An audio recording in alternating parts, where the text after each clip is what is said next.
This is the Asia Trade. I'm Annabelle Droulers in Sydney. And I'm Paul Allen. The top stories this hour.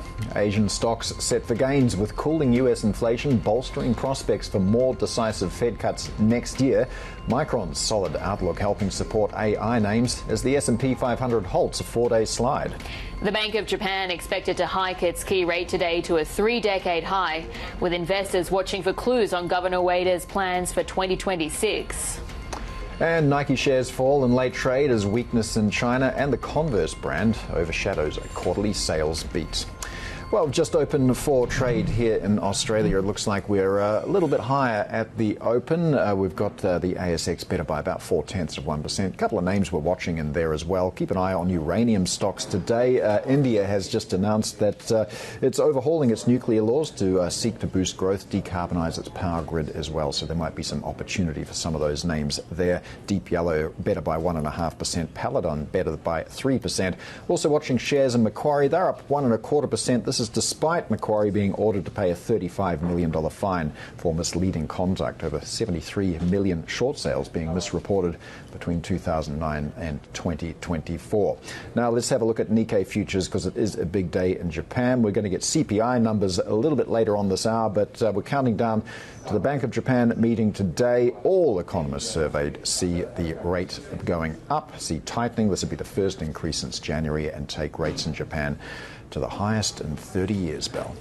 Well, you've got the BOJ, but of course it's that big focus on the Fed and what are we going to get for that trajectory for next year. And the data point that we watched overnight was very much the inflation figures, because you can see here in this chart, easing down to a four-year low. So that really ignited a rally that we saw in stocks, bonds overnight as well. And you can see the S&P 500 there closing 0.8% to the upside. I do think it's very interesting. And one of the most read stories this morning is what we're calling a Swiss cheese CPI report. So what exactly were the data points that were missing?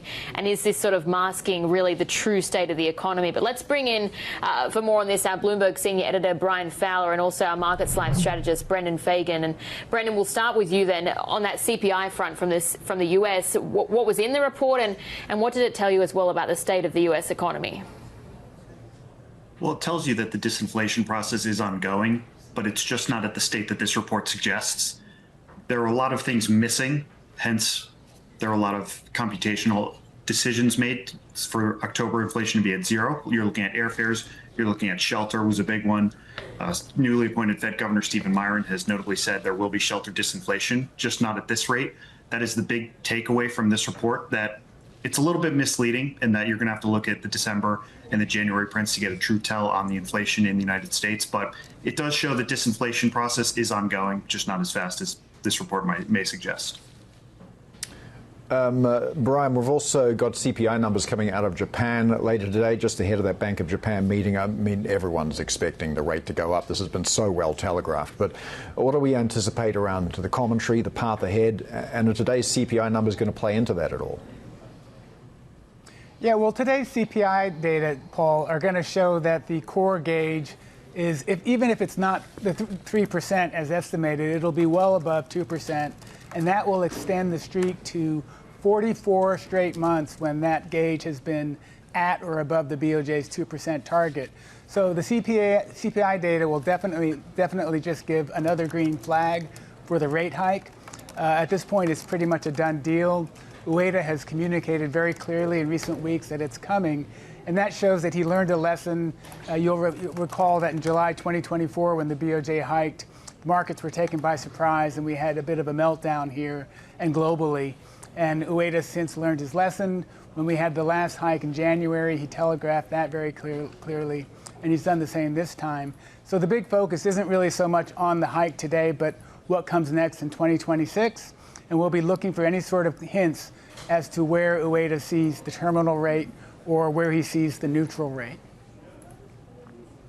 Yeah, certainly the tone of that press conference is going to be really closely tracked. But Brendan, coming back to you also on the other events that we had overnight in the central bank space, because I think we're really setting up for more policy divergence into the coming months as well. We had the BOE, for instance, indicating that it's got limited room for more cuts. The ECB as well is saying that the cycle of rate cuts is most likely over. How does that then play out, and what are the market implications that you're watching?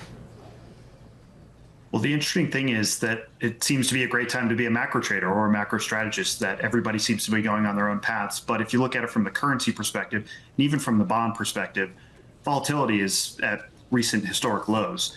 So you're looking for something to inject some sort of life into the currency markets, particularly. Perhaps this divergence in paths could do that. You have the ECB pretty much on hold, it seems, for the entirety of 2026. Christine Lagarde looks like she's willing to try and talk Eurodollar to 120. So that's definitely something to be looking at going into the next year. And then the BOE, they have an interesting challenge, which is a sluggish labor market similar to the US. But unlike the US, they have returned to their inflation target once in this cycle. Although that reignited and inflation has become sticky again, it's happened before in England. So England is on an interesting path. I have looked at what they're priced for, and I think that there's a risk that they do have to cut deeper than the market price, currently about 40 basis points next year. But you have to look at volatility at all-time lows, or at recent lows, excuse me, and think that that may change in 2026. Brian, Brendan mentioned there an interesting challenge for the BOE. Does perhaps Governor Ueda and the BOJ have one as well on their hands? Because also coming in Japan, quite a lot of fiscal stimulus from the Takeda government. How's that going to factor into decision-making and price pressures? Okay, that's a very interesting question. Prime Minister Takaichi is famously a reflationist, loves easy settings. A year ago in September 2024, she said that a rate hike would be stupid. But since then, in October that year, her ruling LDP suffered a major setback in a national election, lost its majority in the lower house. Fast forward to July this year, same thing happened with a national election for the upper house. And the background for that was voter discontent over soaring cost of living. So Prime Minister Takaichi is very much aware of the need to fight inflation. So she's not going to stand in the way of this rate hike today. And I'll say one thing that Ueda will definitely tell us without fail. He's going to say that even after the rate hike, financial conditions in Japan remain accommodative. And that's his way of telling us that he's on the same page with the government. He's still supporting the economy with easy settings by and large. We're not yet at neutral. And so that's going to tell us that they're unified in terms of the double punch of fiscal stimulus and continuing monetary stimulus, albeit at a slightly lesser degree. What do you think then about the trajectory for the Japanese yen? Because we've sort of entered this week on a firmer footing, but that's also been down to dollar softness as well. What are we going to hear from Governor Ueda, and how's that also going to set the direction for the Japanese currency, do you think? Well, the weak yen has definitely been a factor that is pushing the BOJ towards hikes. It obviously boosts import prices and causes inflation overall to rise. We don't know what we'll see today in terms of the market reacts, because this decision is so firmly priced into the market. We could see actually, the yen go in the wrong direction or the opposite direction to what you might expect. That then would put Ueda in the position to talk about what he expects in 2026. So the market's going to be focused to see if he's hawkish. He does tend to be hawkish on days when they've raised rates. If he's hawkish enough, that would perhaps support the yen and push it down. Of course, the other big factor is the Fed. How fast does the Fed continue to lower interest rates in the coming year? And, that interest rate differential is getting narrower, and it's a lot narrower than it was 30 years ago, the last time the BOJ was at 0.75.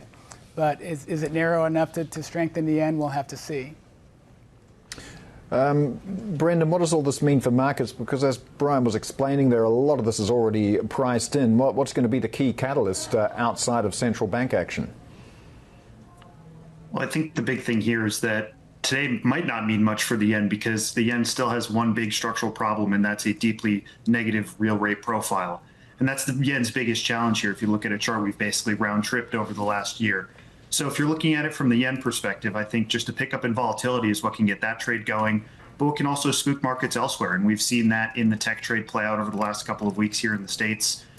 We've seen a rotation out of high-flying tech names, AI names, Oracle, Broadcom taking hard hits. And these Micron numbers have kind of put that to the side and said maybe we can have a rebound into the end of the year. But I think it is a pickup in volatility that could spell a challenge for cross-asset going into the rest of the year.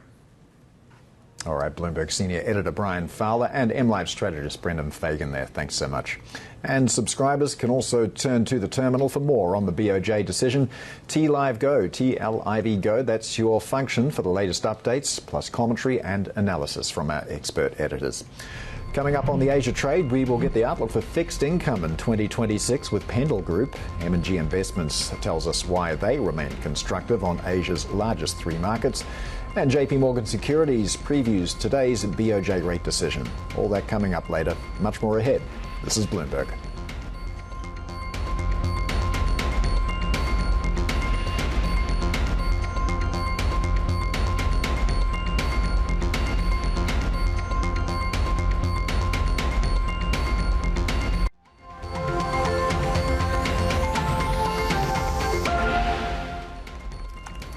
Nike shares plunged after the bell with its quarterly earnings report revealing further weakness in China and in its Converse brand. Bloomberg Intelligence thinks Nike needs an inventory reset. Senior retail and e-commerce analyst Poonam Goyal joins us now.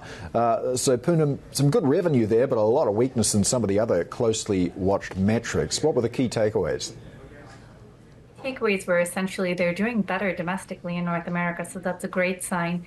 However, there's still a lot of weakness in China, way too much inventory, selling into off-price more than they would like, really seen as a discount brand there, and that all needs to change, but it's not going to change anytime soon. They're guiding for China sales to be down, similar to what they were in the fiscal second quarter, which was about 16%.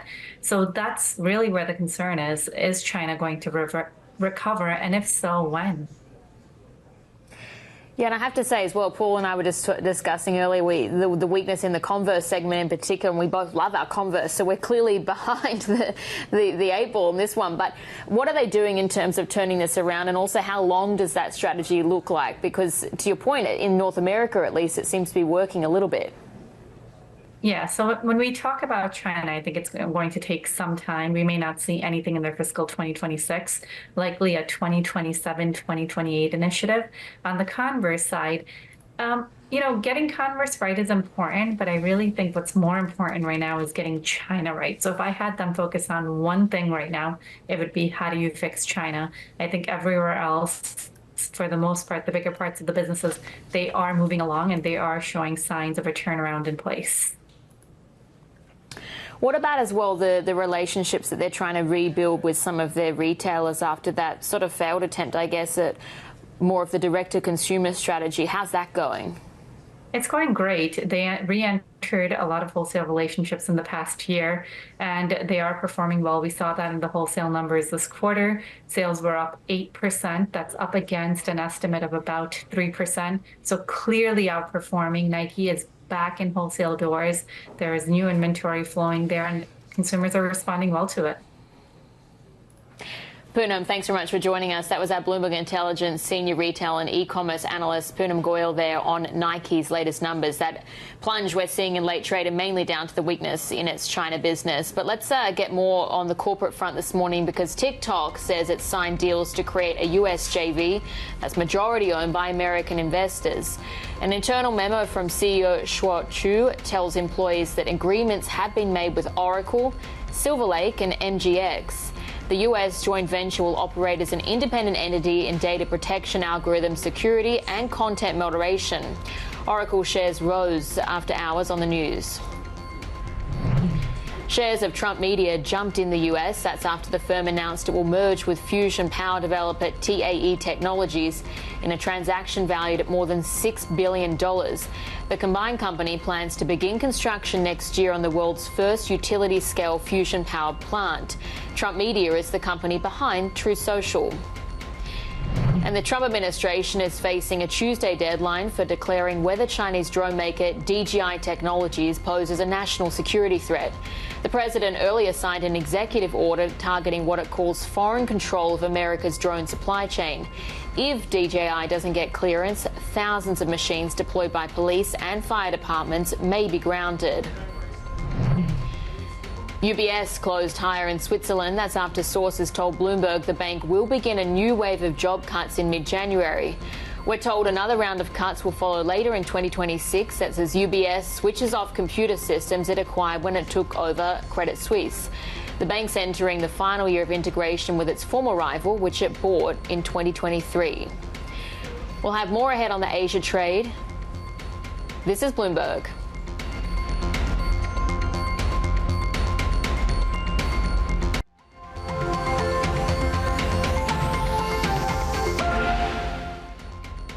I have one aim, to get an answer for the question, what will the United States of America do якщо Росія знов прийде з агресією? Russia comes with aggression again? What these security guarantees will do? How will it work out? What will all partners do? Якою силою вони зупинять? How, with what power they will stop Moscow? That's Ukrainian President Volodymyr Zelensky speaking in Brussels as European leaders seek a deal on the use of frozen Russian assets to fund a loan for Kyiv. Well, Bloomberg has been told that the US and Ukraine's European allies have put together a plan for security around any peace deal with Russia. Sources say an 800,000-member Ukrainian army would be the first line of deterrence.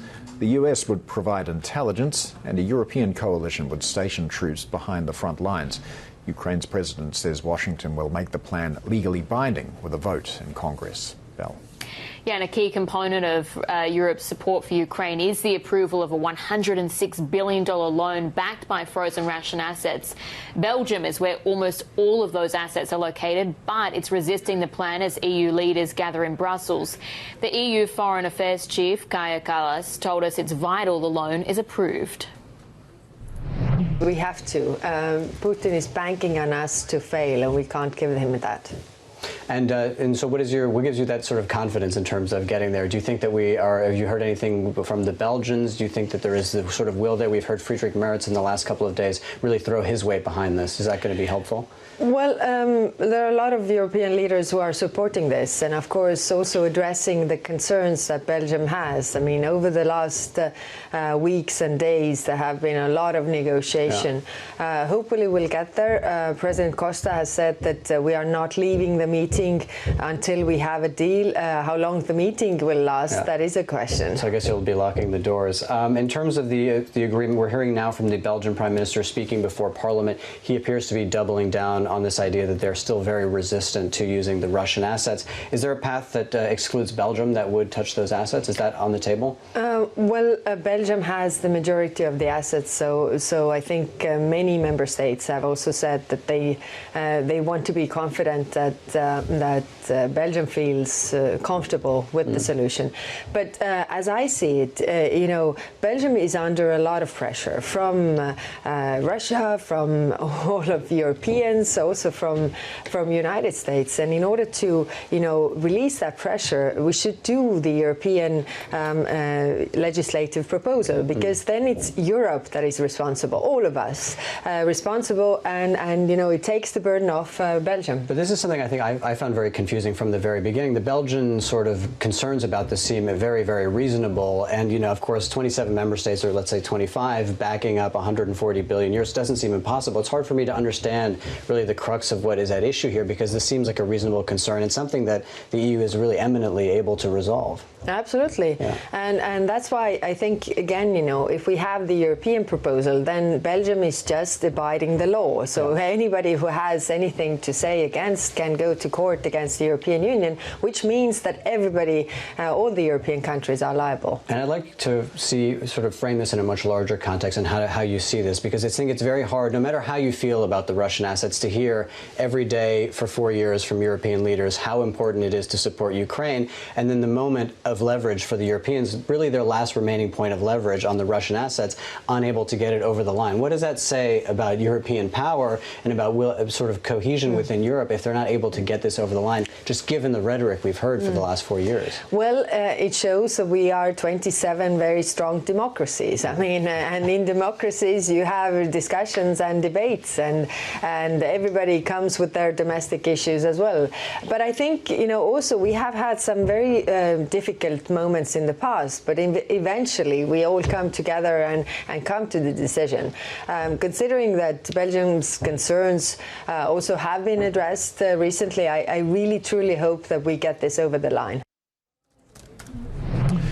It's EU Foreign Affairs High Representative Kallas speaking exclusively with our colleague Oliver Crook. Okay, let's take a look at how commodities are tracking at the moment. I want to start with the oil price, which has seen somewhat of a floor being put under it recently because of geopolitical tension, the prospect of US military action in Venezuela, also further sanctions on Russia's energy sector have boosted those supply concerns. But that said, oil's still on track for a pretty bad year, the worst annual loss since 2018, because the supply side of the story just isn't going away. The world awash in crude at the moment.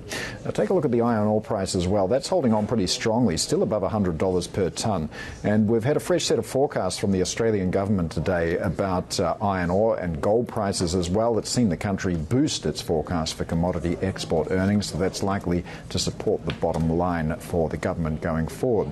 The gold price continuing to stay pretty strong. We are seeing also palladium hitting a 3-year high as well, so the rally in precious metals seems to be continuing unabated.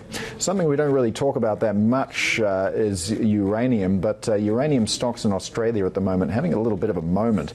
A couple of the best performing names on the ASX this morning.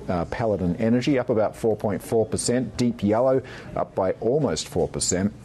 This is on the back of the news that India is overhauling its nuclear laws to allow private investment.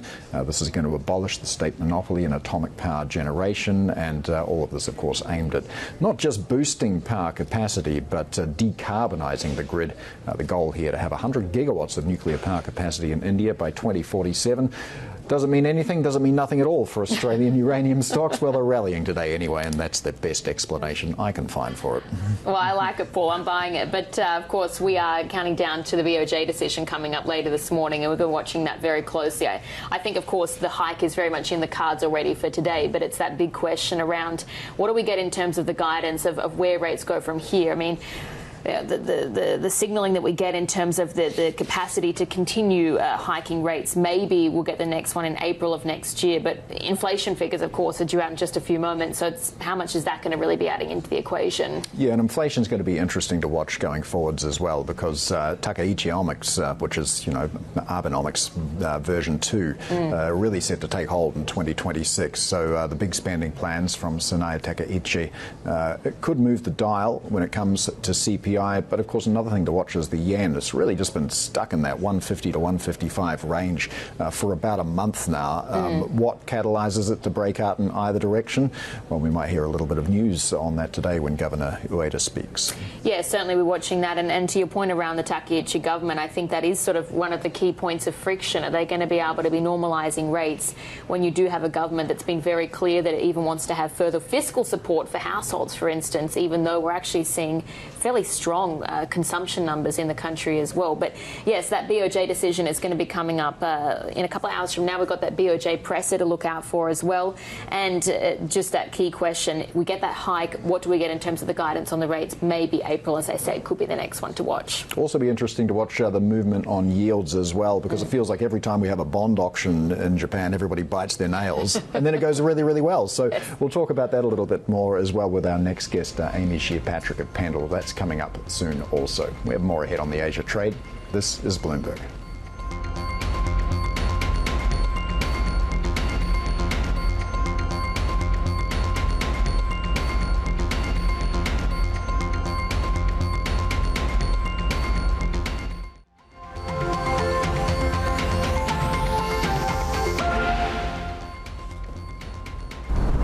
Watching the Asia trade, and we've just got some breaking news crossing the terminal this morning. Japan has released its November inflation data. So you've actually seen that coming in line with economist estimates here. The core reading was going to be very closely tracked. That's risen to 3% from a year earlier. So you're matching the pace we had back in October. And we're also seeing, of course, the headline level coming in again, slightly weaker than the month prior, but still at 2.9% in line with estimates. So with inflation around these levels, you're well above that 2% target from the BOJ. So it just is confirmed perhaps that the price growth is persistent enough to justify scaling back stimulus.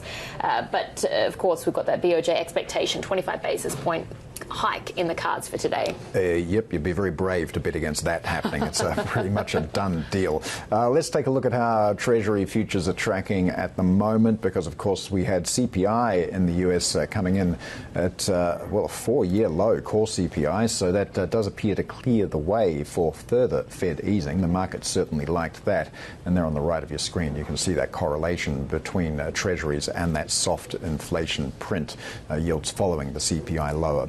Let's talk a little bit more about this. We're joined now by Amy Shear-Patrick, Head of Income Strategies at Pendle Group. Amy, thanks so much for joining us. We've got that 2-year yield now in the US at a 3-month low, and even though that CPI data was shutdown impacted, it does suggest more easing's coming. I guess the question is when? What's your timeline? Does it, though? I would question, because I looked at the yield curve moves last night as well. And the reason the yield curve is important is because generally when the market believes that the Fed or any central bank is in an easing cycle that has a lot more room to run, then the curve is happy to steepen. But now when I look at the reaction in the US curve relative to the downside surprise of last night, notwithstanding some of the caveats around the data, I kind of think the market already got there. The market already got there in terms of for the way that US inflation is turning out right now, and all the other data points that we've had, around unemployment and things like that. We've got 2+ cuts baked in for the Fed for next year, and the market didn't really want to do more than that last night. So I question, with the way that things currently are shaping up in the US, whether more easings will be necessary from the Fed next year. Well, that's an interesting point that you make, because it was certainly a theme of 2025, the market really getting ahead of itself in terms of what it was expecting, and then the Fed not following through. Do you see this happening again? Possibly, right? So I would say that the 2+ cuts we have in the front of the curve is broadly matching what the economic fundamentals should suggest. So you've got inflation still coming down, but still a little bit stubborn. The Fed's inflation target is 2%. And so where we are right now is not 2%, obviously. Unemployment, yes, it's the labour market's loosening, but there is no unemployment crisis that would suggest recession is around the corner. So why would we have more than 2 cuts priced in? Well, I think it's a little bit of what my colleagues and I describe as the Trump tail trade, right? To the extent that he hires somebody into the Fed chair role that is a bit of a yes man and threatens Fed independence. Got to put some premium into that, so there's a bit of that. And then to the extent that Trump also manages to engage in large-scale tax cuts that would be, not all that beneficial to the back end as well, but has an anchor at the front because he's hired a yes man, then maybe that keeps the front end down as well. So I feel like that's the way the market's pricing in that sort of Trump tail risk at the front end of the curve. It's not entirely economic at this stage. What about what we're getting from other central banks? Because one of the other key themes we've been talking about is central bank desynchronization that could have been anticipated for next year. I mean, we had the BOE, for instance, the ECB, both maybe saying overnight we're done on the easing front. Do you see then, in light of your views around the Fed, and it may be not much as easing as could have been anticipated, are we going to be a little bit more synchronized perhaps then for 2026? My short answer is I do think we're going to be more synchronized, because there is nothing to suggest that the world is all that desynchronized right now. There are certain pockets of stories. Europe will have more fiscal stimulus next year. China, question mark about which way their stimulus is going to go. But overall, I do think there will be more synchronization than what is currently priced into markets. And for me, the biggest standout, and we haven't touched on it yet, is the pricing for the RBA here in Australia. All right. So we are a central bank where the market thinks that next year 2 hikes is actually appropriate rather than any further cuts. And again, I look around at our economy, and yes, we're this country that's further away, and we've got our own immigration dynamics, but there's nothing fundamentally all that different economically about Australia that would mean that inflation is somehow getting out of control here and only here. Yeah, because yesterday, for instance, we were talking about just that. The split that we're seeing from the big 4 banks essentially on whether even February is appropriate for the first hike. So are you sort of very much staying away from that then? Look, I don't feel strong enough to put a trade on for February at this stage. But I would argue that, the RBA is definitely waiting for the trim mean data. I would argue that there's even further room to look to wait a little bit longer. Because some of the blips that we've been seeing coming through our inflation data, when I think about it, it's to do with the timing of subsidies coming off. But when I think about the trends in wages that you see in Australia, and the reason as a central banker you'd really worry about inflation getting out of control again in your country is if you see signs of any spiral happening, right? Whether it's expectations into actual inflation, whether it's wage pressures into actual inflation. None of these things are happening in Australia. So if you even do get a, let's say, 1% trim mean quarter on quarter, there might still be room to wait beyond that. If I had to put a trade on, I would probably still lean against not February for the first hike, if indeed any hikes next year. Growth in Australia is pretty anemic, though. I mean, it's not part of the RBA's mandate, and it's mostly being propped up by government spending at the moment. Would that be a factor, considering inflation, as you say, isn't out of control? Yeah, so you're absolutely right. Growth it's anemic, but there are signs that the consumer is starting to spend a little bit more. The huge problem in Australia seems to be productivity, right? And I think the public spending and the productivity, they're hugely related, because the public spending in Australia has led to more of the employment growth in Australia being in sectors that are productivity constrained by nature. So, more healthcare workers because of NDIS, things like that.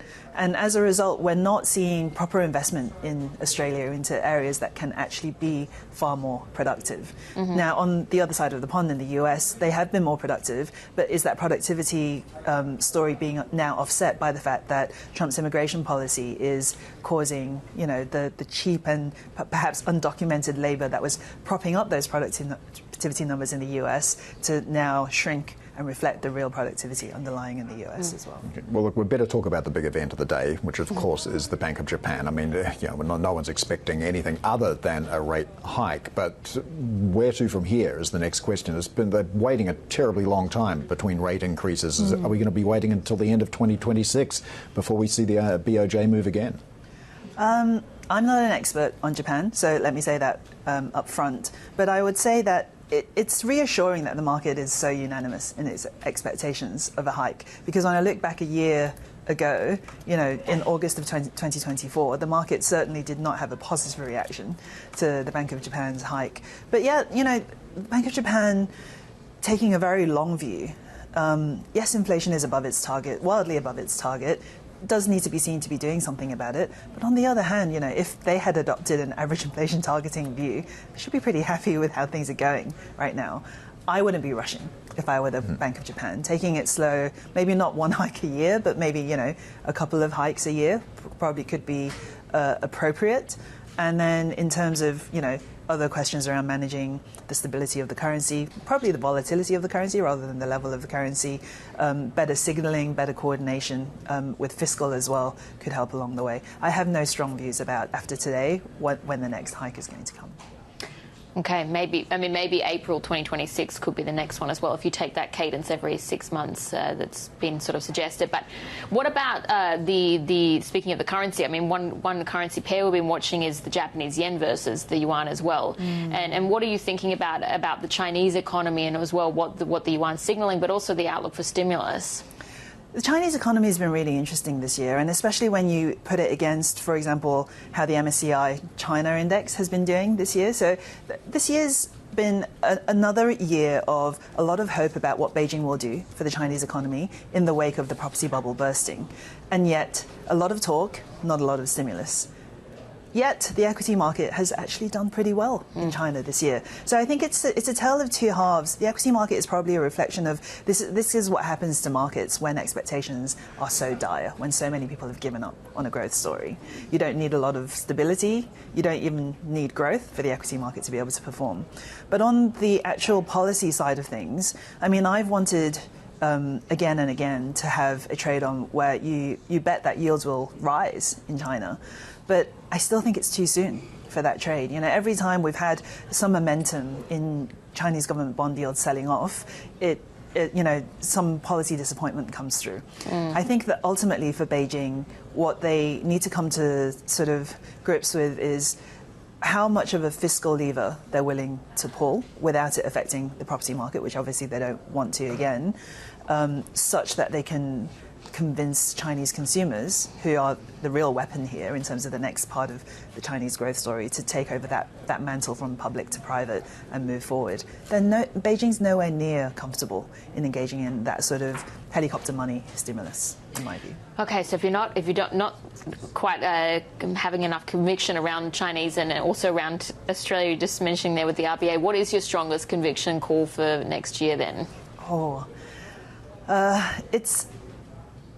I'm actually a little bit worried for next year, and I'm not sure what is going to be the best way to express it. So normally whenever you guys have asked me that question, and I've not had strong views on equities, I've not had strong views on China, I've not had strong views on bonds, I've kind of gone, oh, investment grade credit is where you should park your money, because a bit of floating rate credit, nice accrual, you roll it down the curve, that's a great way to just sleep at night and make money. Now, I feel like that story could have a couple of wobbles in 2026. Main reasons being not that defaults are going up wildly, but what is going to happen with the valuations baked into AI, or the hope of the AI capex that is happening right now, what is funding that AI capex, and then all the worries behind private credit as well. So this idea that there are potentially two bubbles, I don't know if they're really bubbles, to be honest, but if there are two bubbles and the market believes that there are two bubbles and they meet and burst at the same time, investment grade credit spreads aren't going to be immune. I mean, they'll be safer than every other part of credit, but I'm kind of looking for places to hide at the minute, is how I describe things. Yeah, to your point, I mean, I think there's a lot of concern around some of that investment-grade credit that's priced not that much above treasuries, but you actually are being able to take on possibly some significant risks with the... Well, 50% of the US hyperscaler AI capex is actually being financed in the US investment-grade market. Yeah. Okay, Amy, all right, some concerns that we heard them well and truly. That's Amy Sherpatrick there, head of income strategies at Pendal Group. And subscribers can also turn to the terminal for more on the BOJ decision. T-Life Go, that's your function for the latest updates, plus commentary and analysis from our expert editors. We'll have more ahead on the Asia trade. This is Bloomberg.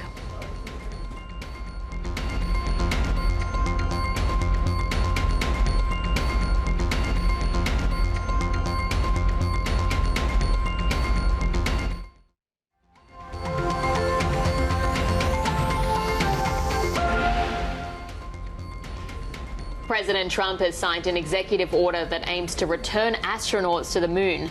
This will be done through NASA's Artemis space program with an eye toward building a permanent lunar presence. Bloomberg's Ed Ludlow spoke with the new NASA chief, that's Chief Isaacman, about those ambitions. This goes beyond just a recommitment to the Artemis program. This is the next big leap. You know, we're not just going back to the moon under this space policy. We're declaring we're going back and we're going to establish the infrastructure. I mean, what space-loving fan out there doesn't want to see a lunar base? And then we're going to invest in the technology that's going to enable, frequent long-duration missions to Mars and beyond, whether that be through nuclear propulsion or nuclear surface power, which obviously has a number of useful applications, be it the moon or Mars. So it's an exciting day. It's absolutely extraordinary national space policy. And one that I'm not surprised to see, frankly. It was under President Trump's first term that we returned American spaceflight capability to the United States after a 10-year hiatus. It's when he kicked off the Artemis program, and now, we're taking it to the next level. Administrator Isaacman, Jared, the question I get most for you right now in response to everything that's happened in the last few weeks is, how is NASA still relevant? Right, in a world where the private sector is dominating activity, it's dominating innovation. What is your answer to that question? Well, Ed, that seems to be a common misconception. I mean, you go back to the 1960s, and NASA didn't go at it alone. I mean, we had McDonnell Douglas, we had Boeing, we had Northrop. These were all critical vendors and contractors that helped us achieve the near impossible of sending American astronauts to the moon and bringing them back safely to Earth. I mean, some of these companies still exist and play a huge part in the Artemis program. And then, of course, there are some new companies, like SpaceX, who's given us rapid reusability of their vehicles, and Blue Origin and Stoke. But it's the same thing. NASA is leading in the ultimate high ground of space. And let's focus a little bit more on science, too, in that. I mean, as much as I would love to see private companies and academic institutions building, Hubble telescopes and James Webb Space Telescope and putting rovers on the moon, that is squarely in the responsibility of NASA. That's the new NASA chief, Chief Isaacman, speaking earlier with Bloomberg. Here's some of the top global headlines we're following. Chinese Foreign Minister Wang Yi has expressed support for Venezuela after President Trump's tanker blockade. Wang told his Venezuelan counterpart that Beijing opposes unilateral bullying and supports countries safeguarding their sovereignty. The comments come less than a day after Trump's latest escalation in the U.S. campaign to oust Venezuela's leader, Nicolas Maduro. Canadian Prime Minister Mark Carney says a deal to lower U.S. tariffs on sectors such as steel and aluminium is unlikely in the near term. Instead, those talks may be rolled into broader negotiations around next year's review of the U.S.-Canada-Mexico trade agreement. Canada has been hit particularly hard by the tariffs due to its reliance on the U.S. export market. And President Trump has signed an executive order moving cannabis into a less restrictive federal category in a potential major shift to the legal and commercial landscape for the plant.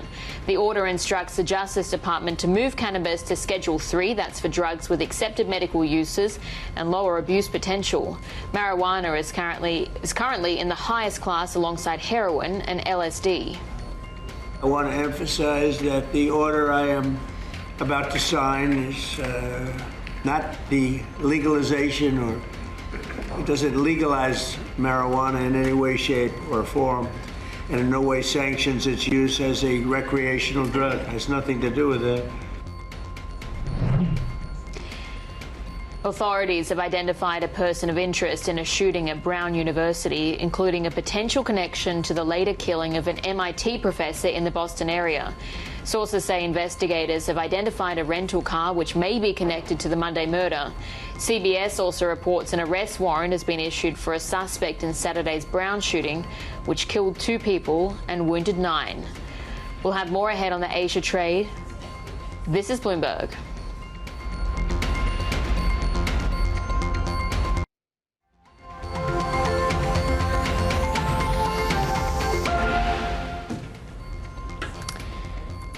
We've got Japanese stocks coming online in about 10 minutes from now, and you can see we're looking at the Nikkei futures here, but also in Osaka today, those futures are pointing to upside gains. The Japanese yen, though, I mean, as Paul, you were saying, it's been very much stuck in that 150, 155 range. We'll see if it breaks out of that following the BOJ decision later on. I mean, that 25 basis point hike is very much priced in, but what do we get in terms of the guidance, essentially, for where rates go from here? But let's go to Tokyo now and bring in our senior stocks reporter, Hideyuki Sano, joining us this morning. And Hideyuki, what are the key cues you're going to be listening for in that presser, do you think, to guide the direction for equities from here?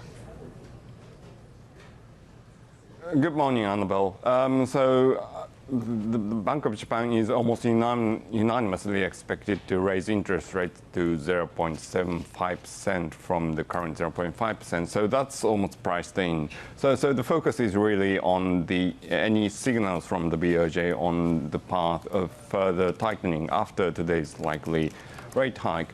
And one key focus today is so-called neutral interest rates, which are the levels that neither stimulate nor restrain the economy. Now, it would be good to know where that level would be, but in practice, it is very hard to estimate where the neutral rates. But the Bank of Japan has said that the neutral rate will be somewhere between 1 to 2.5%. So in the past, many market players had thought that the BOJ would raise interest rates to 1%, and from there it might slow down.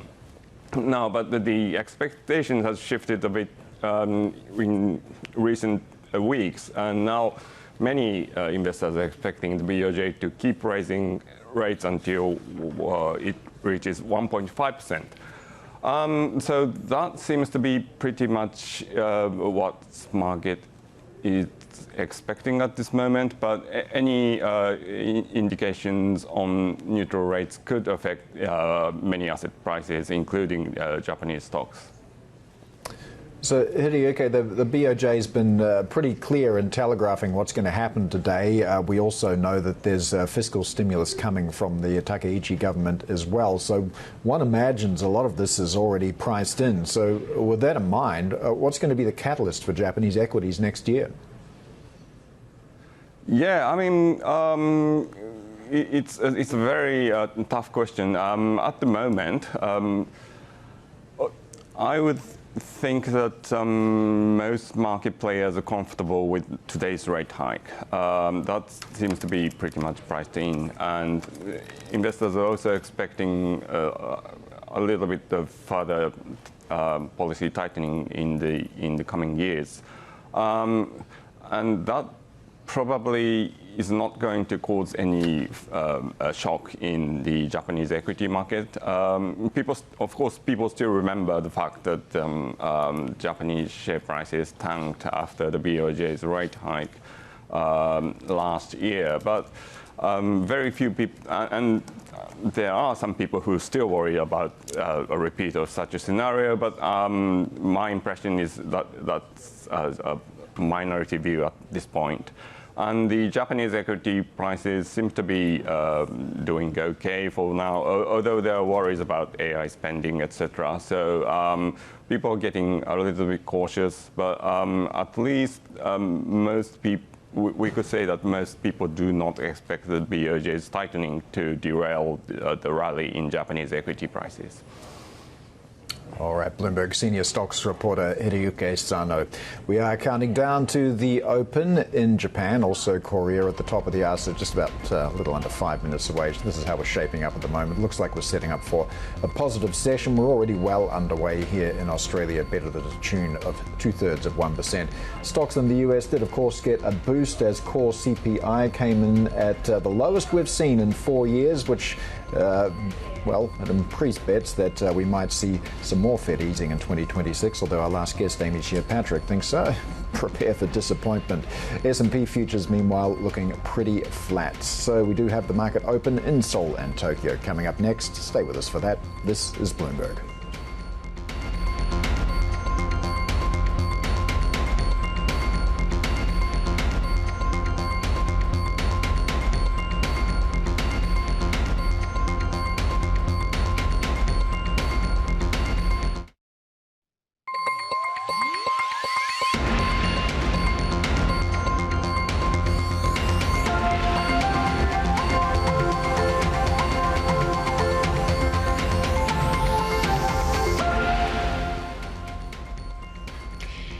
This is the Asia trade. We're counting down to Asia's major market opens this morning. Japan and South Korea just about to come online. So, of course, the big story for us in terms of central bank activity is going to be that BOJ decision we've got coming up later today. We're watching that. We also very keenly awaiting the BOJ presser and the tone and the guidance that Governor Ueda sets as well. So that's one of the major stories. The other major theme for investors today is still central bank related, but coming back to the US, of course, because we saw that cooling inflation data, and it still, at least to some investors out there, underscores the case for Fed rate cuts and also managed to calm some tech jitters we've seen. So we saw US equities moving higher. That is a strong lead-in, of course, for the Asian session today, because we have those markets coming online, as we said.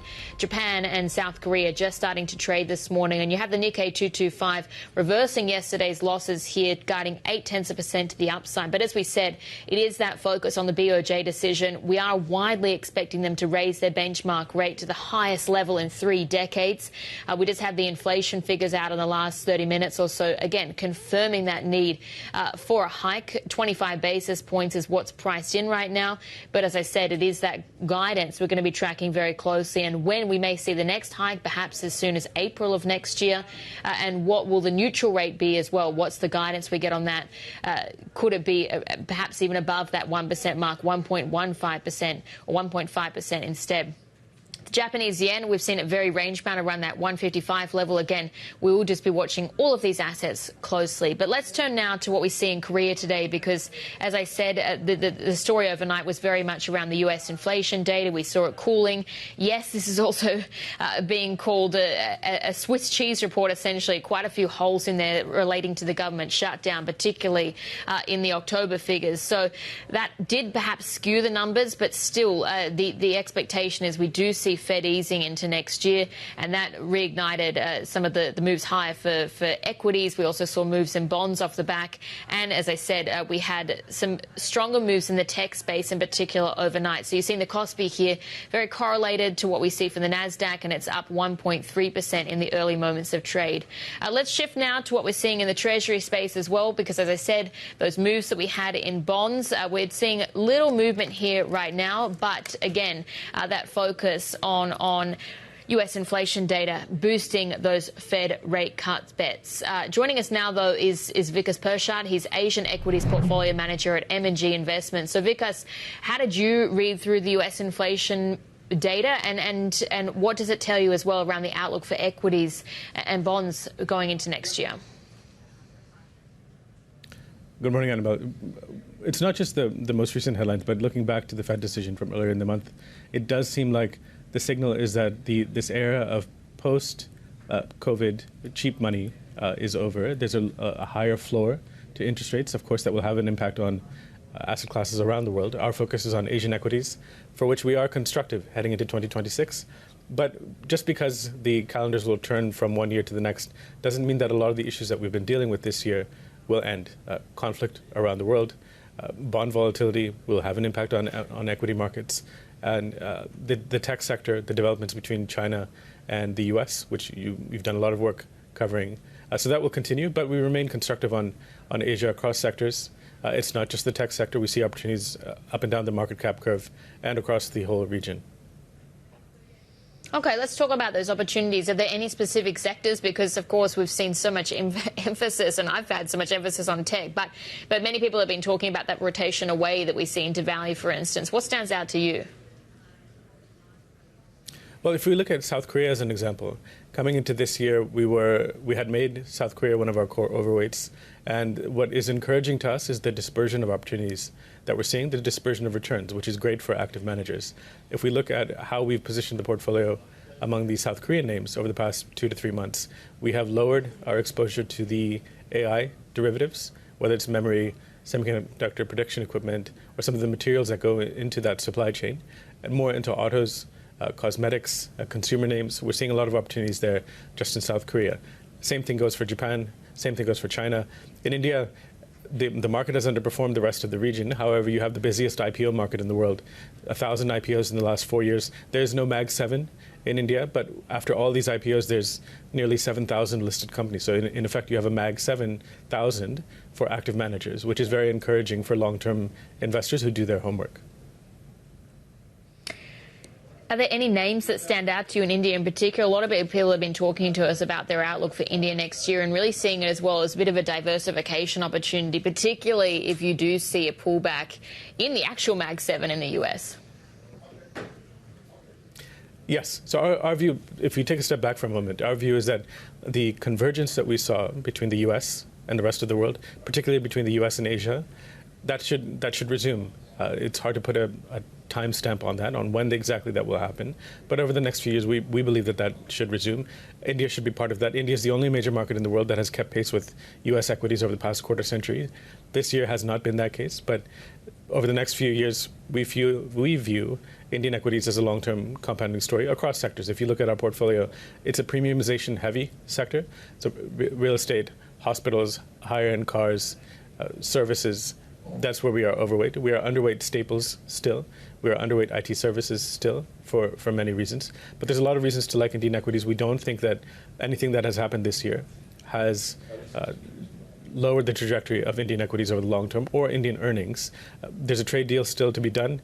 We'll see what happens there. But this year has been full of challenges for the Indian market investors, partly because of the strengthening dollar against the rupee. So non-onshore or offshore investors have had lower returns. But in the long term, that story remains intact.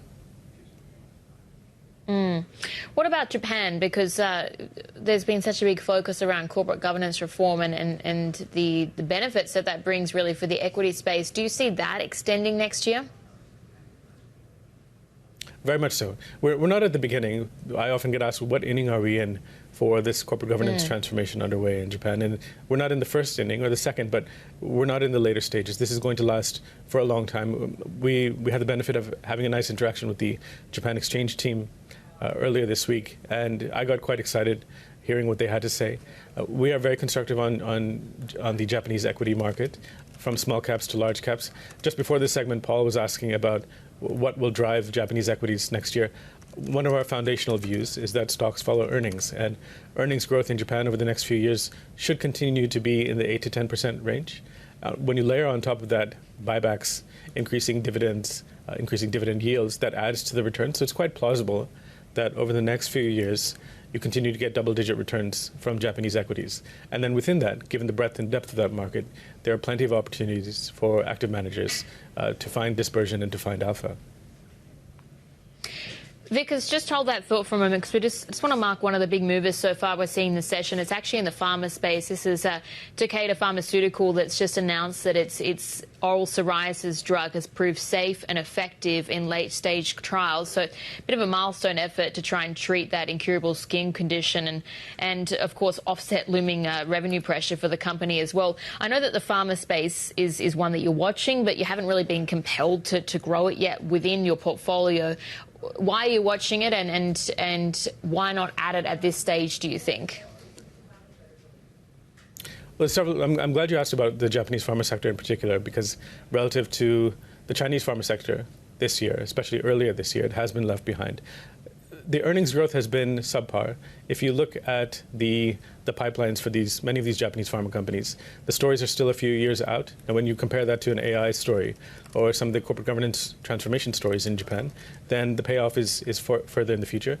If you look at dividend yields, for those who are focused on income, the Japanese pharma names have very high dividend yields, not just in the context of Japan, but in the context of Asia more broadly. Low to mid single digits, dividend yields there. The balance sheets are healthy.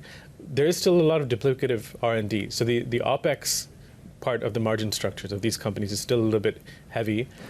We're surprised that we've not seen more consolidation. There could be some. That's not part of our investment thesis, but the whole sector has underperformed. That's one reason to look at it. Second, as we approach the 2030 mark, several of these companies will start accelerating earnings. You just mentioned Takeda is one worth looking at. There are others as well. I want to get your views on China as well, because I see in your notes that you're actually saying, in your opinion, it's now materially dislocated from its long-term intrinsic value. Why is that, do you think? And then what are you watching there? That's been our view for several years now. What we like hearing are the questions, is China still investable? Is India still investable? Which we've gotten over the past 2 to 3 years. And that leads us to believe that there's a healthy amount of skepticism in the market. If you look at, if someone is focused just on the banking sector or the property sector, then it's easy to become a little bit more cautious.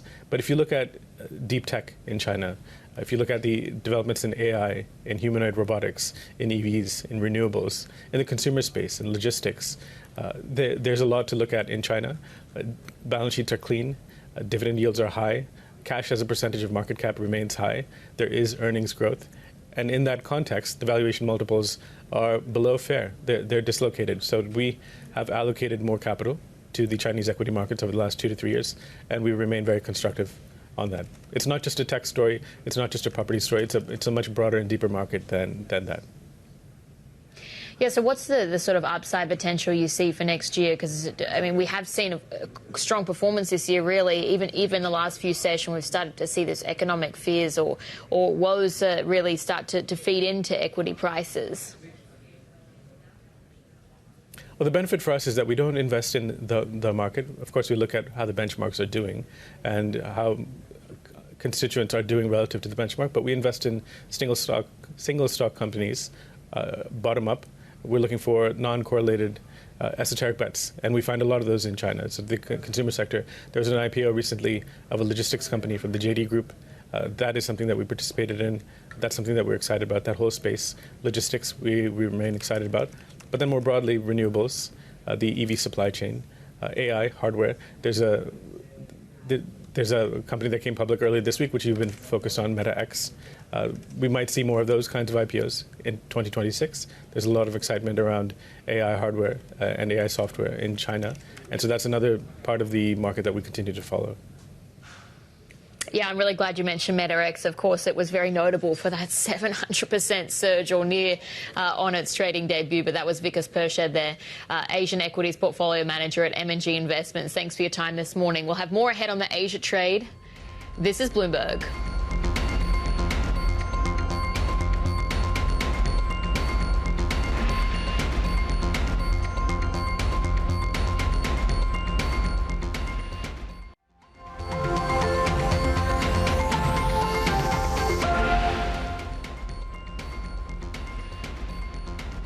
We're seeing Oracle shares climbing in late trade this morning. Of course, it's been a pretty mixed week for this company as well, given you had that drop earlier with the Blue Owl partner pulling out of financing for the Michigan data center project. But today in late trade, you're seeing them climb, and that's after TikTok signed deals to create a US JV, majority owned by American investors, including Oracle, but also Silver Lake and MGX. Our tech reporter, Kurt Wagner, joins us now. And Kurt, we were just discussing there in the ad break that maybe this has come a little bit sooner than could have been perhaps expected.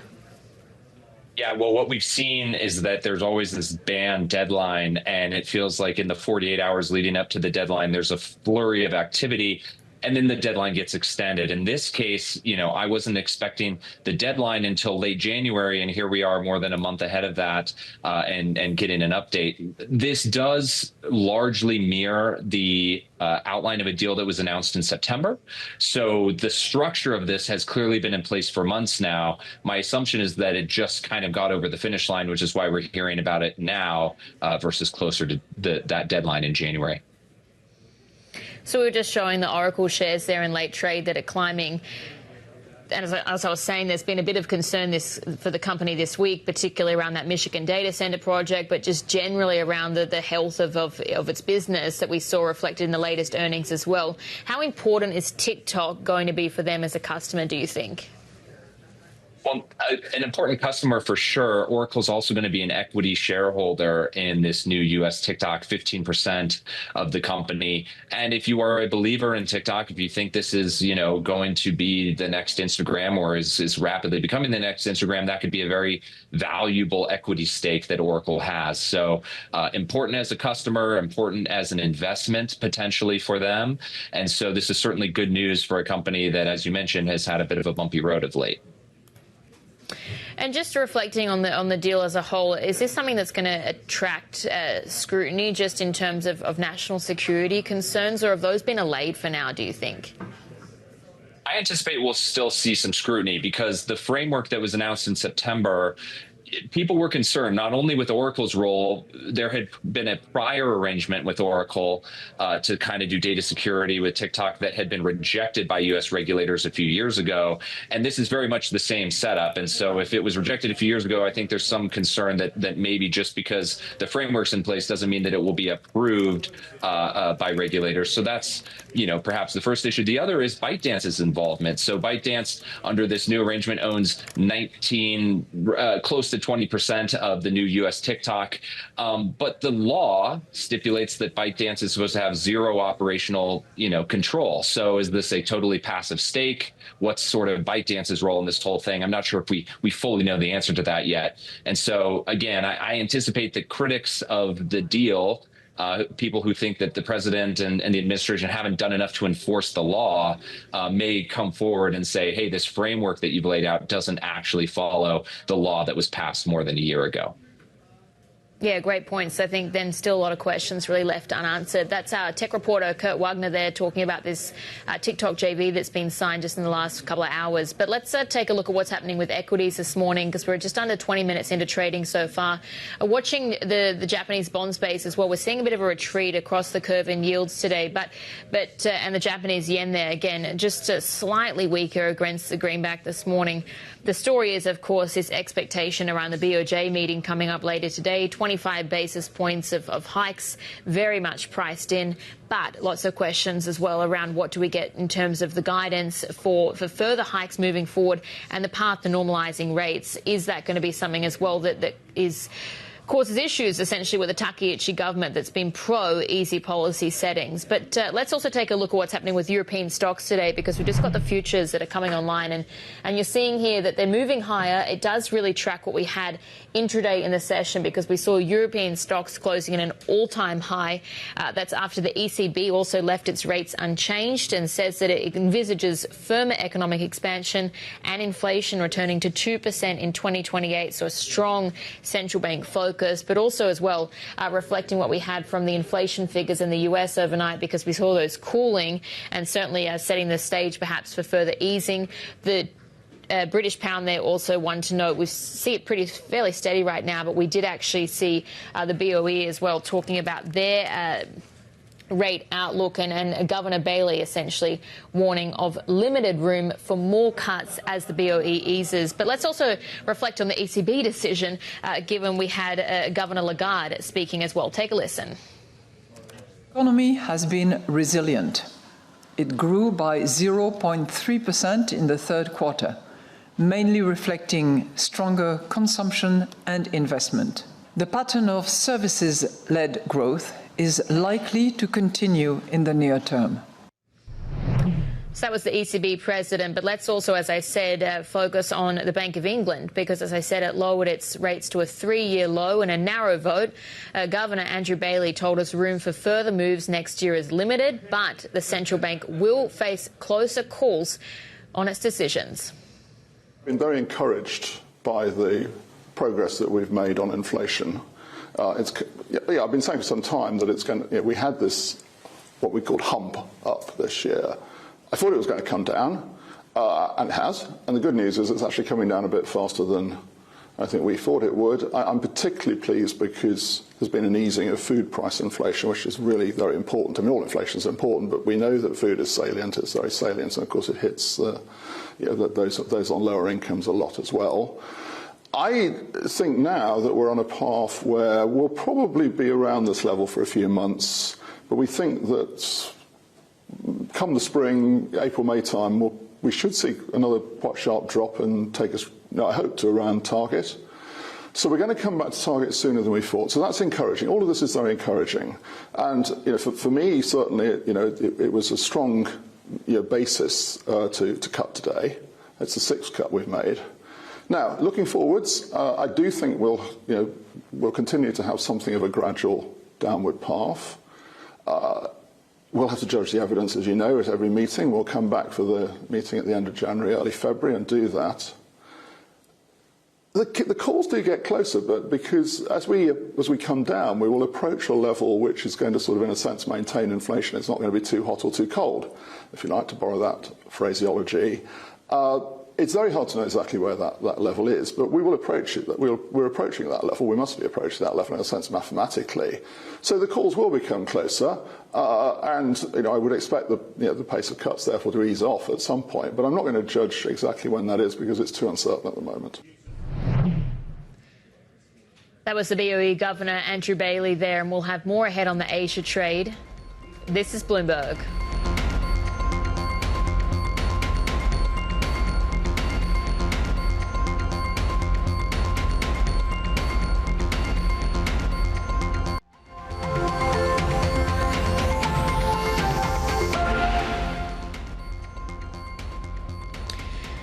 Taking you now to some live pictures in Canberra this morning. We have the Australian Prime Minister Anthony Albanese just speaking here. You can see he has announced a buyback scheme for newly banned guns and essentially holding a briefing. So we were anticipating gun laws to be changed in really the wake of the worst terrorist incident that Australia has seen and the worst mass shooting as well since 1996. This took place, of course, on Bondi Beach on Sunday of this week.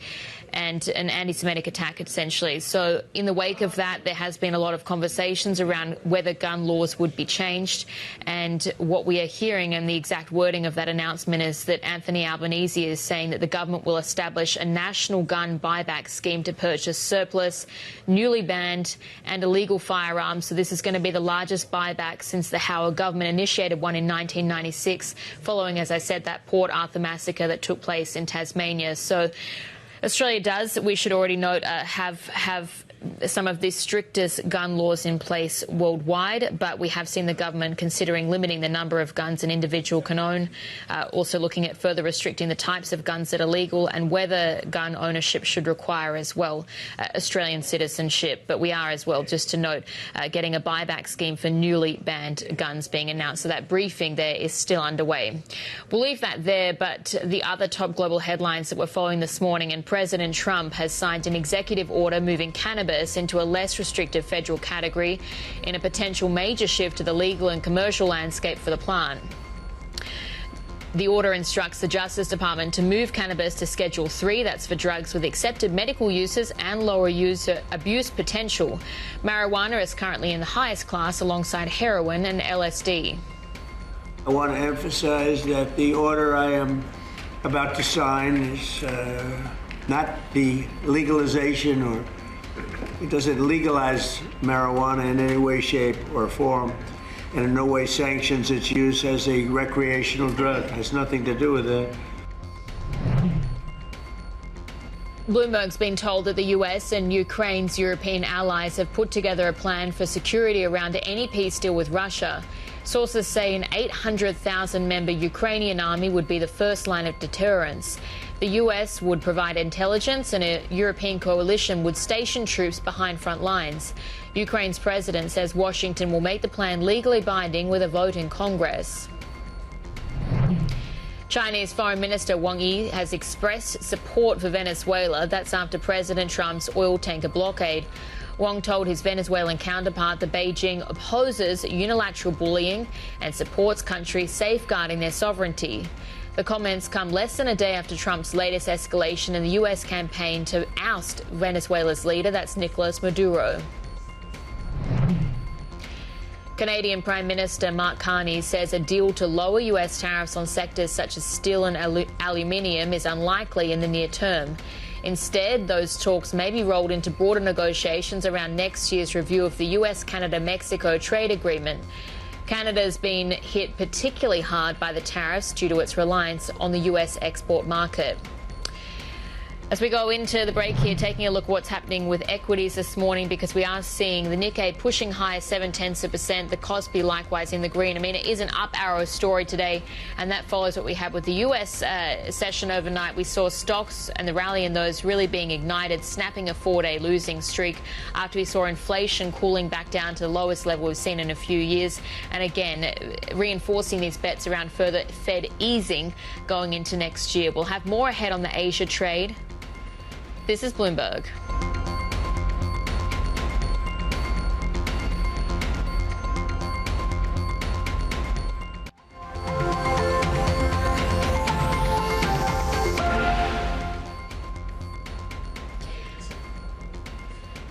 You're watching the Asia trade this morning and taking a look at Japanese assets. We are seeing those climbing across the board, but really what's standing out to us as well, the Topix Banks Index climbing 1.1% in anticipation of the BOJ meeting later this morning. Lots of focus on what we get out of that decision, but a lot of focus as well very much on the guidance in the press later with Governor Ueda. But on that point, the BOJ is widely expected to raise its benchmark rate today to the highest level in 3 decades, in what would be a sign of growing confidence in a stable inflation target. Joining us now is Ayako Fujita, Chief Japan Economist at JP Morgan Securities Japan. So, Ayako, thanks very much for your time this morning. And I think that means you'd be quite brave to bet against the BOJ hiking later today. But what are you anticipating, and what are you going to be most closely watching in the presser as well? Yeah, quite actually big focus is pretty much actually in the BOJ's communication about neutral rate, because BOJ has been arguing that actually their estimate of neutral rate is somewhere between 1 to 2.5%. And market has been priced in actually 1% as a terminal rate, which is actually the lower bound of actually neutral rate, BOJ's neutral rate estimation. But clearly actually once actually BOJ get to 75 basis point, it's going to be a little bit risky for BOJ to live with that 1% terminal rate pricing. So I expect actually BOJ to actually guide a bit higher neutral rate estimation by saying that actually probably the midpoint of neutral rate estimation is 1.5%. Intentionally actually pushing up market pricing of terminal rate to from actually 1% to probably around 1.5% level.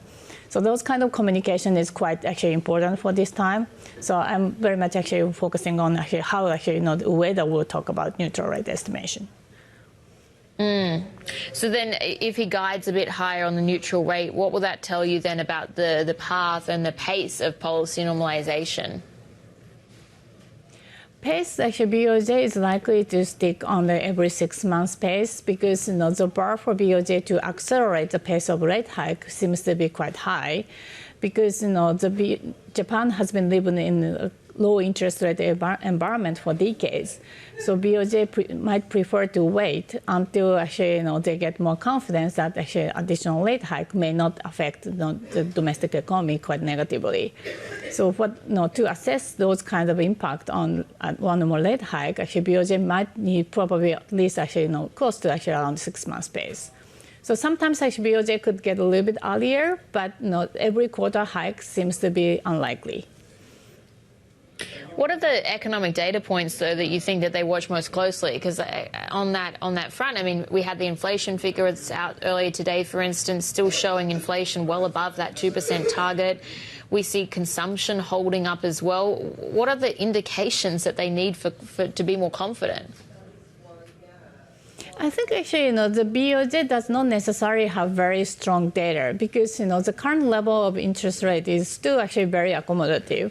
And BOJ has committed to actually normalize policy rate once they get confidence that actually the inflation, actually the momentum has been shifting. So if the data are tracking actually quite okay level, like actually still actually holding up consumption and also actually underlying the inflation to remain solid, that will give actually justification for BOJ to deliver one more hike even after actually today's rate hike. And the inflation is going to be a little bit tricky actually for next quarters because of government subsidy for electricity and also actually gasoline tax cut. The headline inflation, actually de facto headline, actually core excluding fresh food, is likely to moderate actually through April. So core headline inflation is likely to probably down to around 2% level by probably springtime. So which is actually a little bit tricky for BOJ to deliver rate hike. But BOJ will focus more on underlying inflation, which is inflation expectation, and also actually the core inflation excluding actually food and energy. Yeah, good points around the subsidies, and also interesting to just think about the amount of friction perhaps with the Takeda government that favours easier policy settings. Do you think that they can normalise rates without coming up against any sort of pushback essentially from the Japanese government? That's a quite difficult point. Actually, of course, actually, I expect actually some pushback coming out from Takeda administration. So particularly if, core, excluding fresh food inflation will come down, actually government might argue that there are no need for BOJ to deliver rate hike. But I think actually, as far as actually the yen remains weak, and then actually the momentum for the additional rate hike will remain. So I think actually, clearly actually the currency market reaction to actually today's rate hike is critical for BOJ to deliver additional rate hike sometime actually within 6 months period. Yeah, you mentioned the yen there, and certainly we have seen really capped essentially. We've got this chart that we're just showing now that the dollar yen has been capped by that rate path, but keeping it very much sort of range bound and stuck around familiar levels. How is that also feeding into the trajectory for rates, do you think? I think still actually the current level of the yen is quite actually quite weak from actually equilibrium level.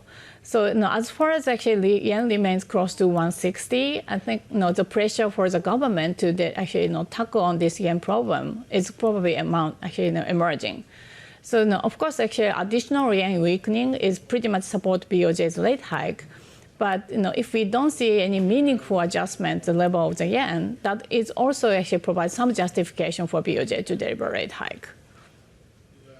We just had a guest in the last hour, Amy Shirpatrick, but talking to us about how, for the Fed at least, she's saying that maybe markets are getting ahead of themselves in pricing in further easing for next year. And actually, some of the signals are there for the Fed to be forced to keep rates elevated. How do you see as well in that scenario that complicating the path for BOJ officials?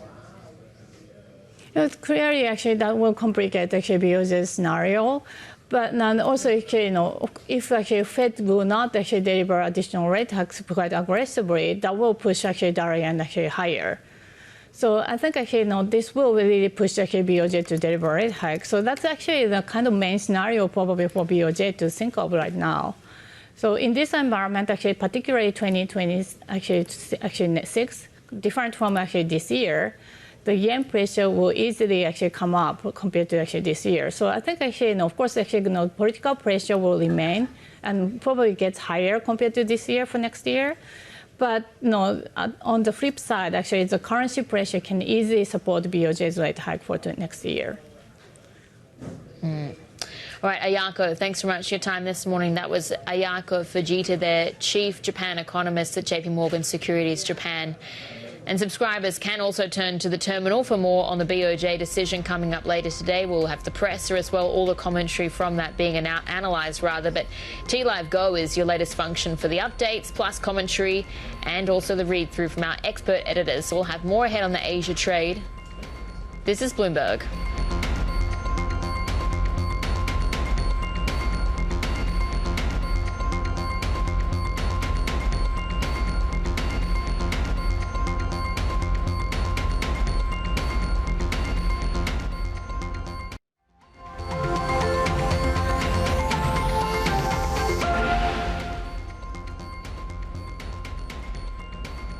Some of the top corporate stories we're tracking this morning, and shares of Trump Media jumped in the US. That's after the firm announced it will merge with fusion power developer TAE Technologies in a transaction valued at more than $6 billion. The combined company plans to begin construction next year on the world's first utility-scale fusion power plant.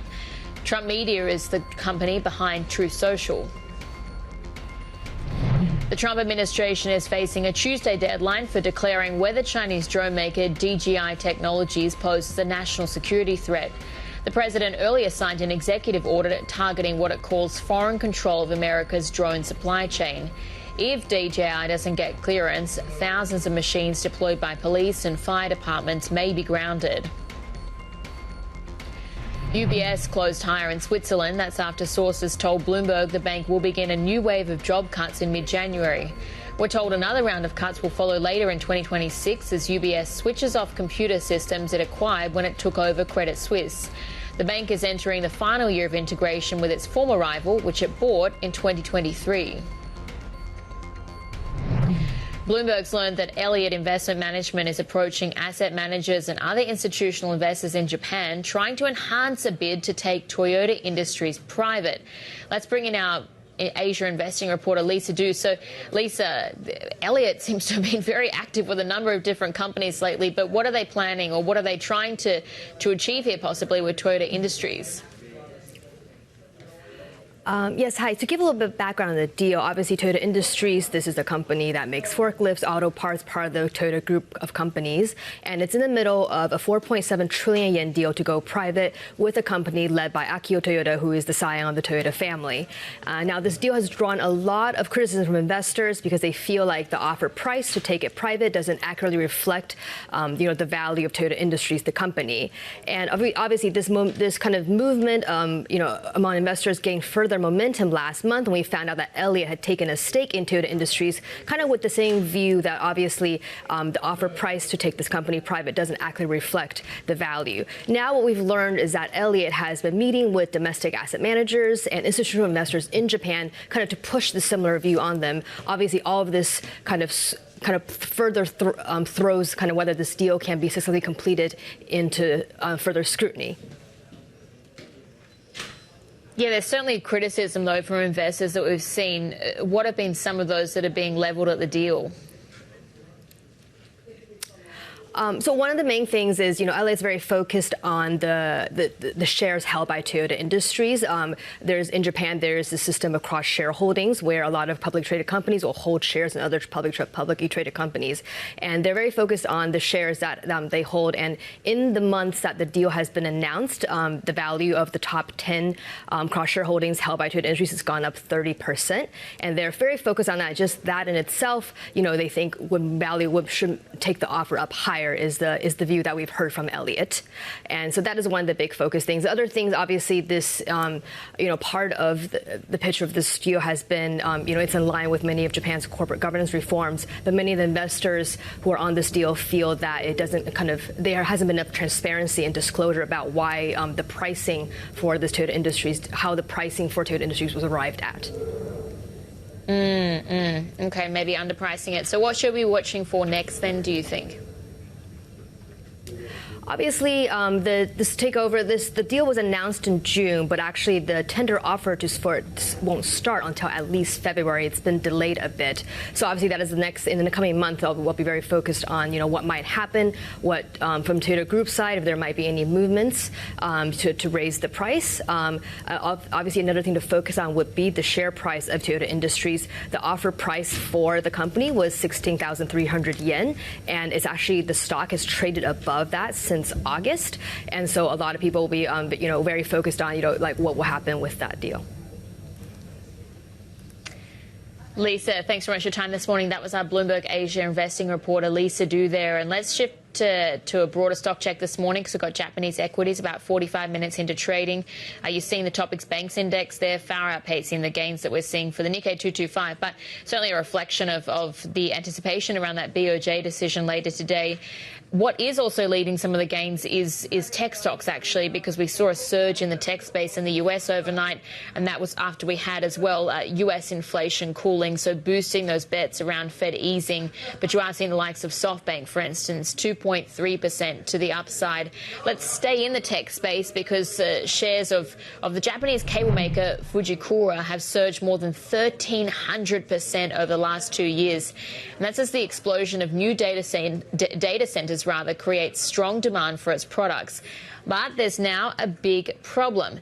The company just can't keep up. Our Japan equities reporter, Aya Wagatsuma, joins us with more. So, Aya, tell us about this stock and also just some of the challenges that the company's facing as well. Hi, thank you so much. Yes, so this company is 140 years old, and their stock prices have been surging up so much.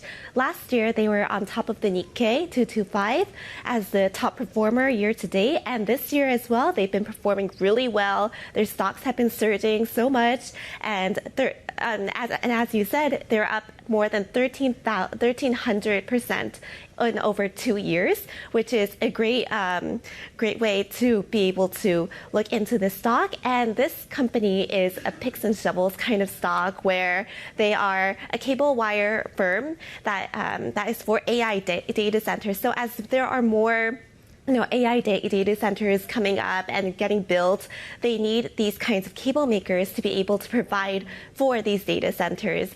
And there is a lot of demand for these cable wire companies, and therefore one of the challenges that they're currently facing right now is that there's so much demand that they are getting right now that they can't keep up with this demand at the moment.